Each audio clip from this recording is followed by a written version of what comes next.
হ্যাঁ হ্যাঁ, মানে ইলিশটা পিস করে দিবেন। আচ্ছা আচ্ছা,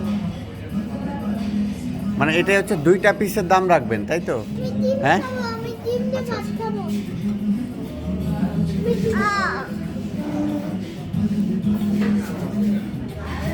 ঠিকই তো আছে তাহলে, এটাই ভালো হয়েছে।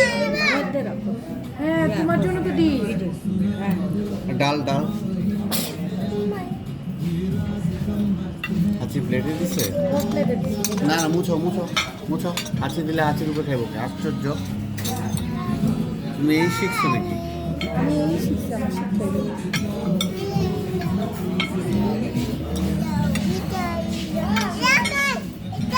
লবণ দিয়ে